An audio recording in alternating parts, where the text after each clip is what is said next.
to micro stack.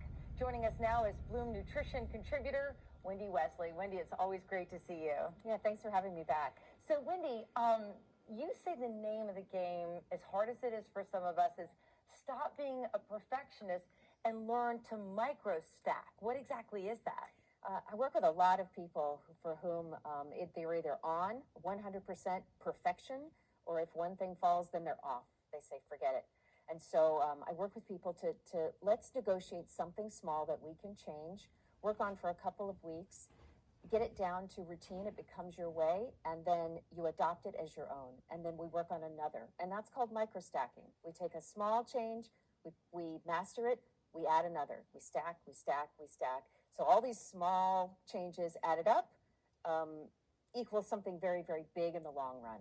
Yeah, and it's funny. You and I were talking before the segment. You say it's not the sexiest of concepts, but it does work. And I think a lot of us, especially as women, I'm big into setting goals and achieving things. I like the wins in my win column. But when I was trying to be a perfectionist with my diet, I would fail every time. And it's just too much because there's too many other things coming into play as to why you're hungry, why you're reaching for food. So you must talk to your clients, and I know you were voted the best in Tampa Bay, about how to go about this psychologically, to work with people about these small wins.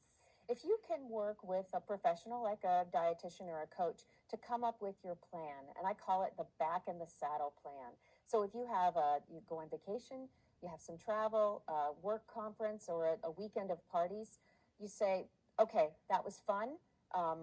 It's not a reflection of who I am. I'm not a terrible person because I went off my plan, but what is my plan? And then the very next meal, get back into your plan, back in the saddle. And that is nutrient-dense, adequate protein, and high fiber. I like it. So let's talk about some of the places that are pitfalls, that we do make mistakes, because we innocently reach for something for our coffee, or a quick, what we think is a nutritious juice, or maybe something carbonated like this.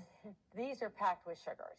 They are. And our new food label shows us added sugars. It's right there by law on the food label that food manufacturers must show us how much added sugar is in the food per serving. And that is one of the things we work on with microstacking, is let's start flipping over that food label and that food carton and looking at the labels. Let's not be influenced by the front. Turn it over. The truth is in the nutrition facts label. I like that. And then there are other items that don't have added sugar. Are those still good to eat as long as you're eating the portion control? They are. And I really don't ask for people to mind too much portion control on things like fruits, vegetables, nuts, seeds, beans, legumes, and whole grains. And people are often surprised to hear that. Yeah, I say, surprised. Green light fruit all day. I have yet to meet someone with a 40-pound weight gain or a chronic disease like diabetes because of too many apples. I've yet to meet a person in a bed at a hospital because of the overconsumption of apples and bananas. So foods that are plants that are not processed are not the problem. It's ultra-processed foods with high levels of added sugar, and then this fluffy white flour, low fiber stuff. And when you say ultra-processed, that's taking processed foods to the next level, right? It sure is. They're chocolate sandwich cookies. I can't say the name, but they are totally vegan. They are less than 1 gram of 1 gram of fiber, and lots and lots of added sugar. So technically it's a plant food, but it's an ultra-processed plant food.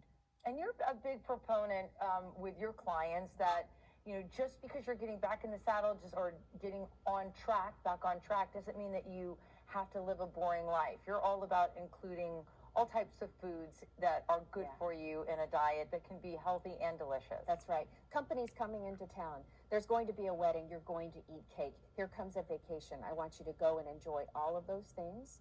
But when that's over, it doesn't mean that it continues, that way of eating continues for the next 6 months. My most successful clients are the ones who get back into their saddle or their plan of eating immediately. No shame, no guilt. It happened. It's behind me. It's in the rearview mirror. What's my next meal? And it is adequate protein, high fiber, and nutrient density. I love it. All great advice. I did, however, come back from vacation not long ago, And boy, was it easy to put on in that 1 week. It's so hard to take off, but I'm working on it. I'm with you. I'm back in the saddle. You're back in the saddle, right? All right. Thank you so much, Wendy. We appreciate you. We're going to share Wendy's story on our website.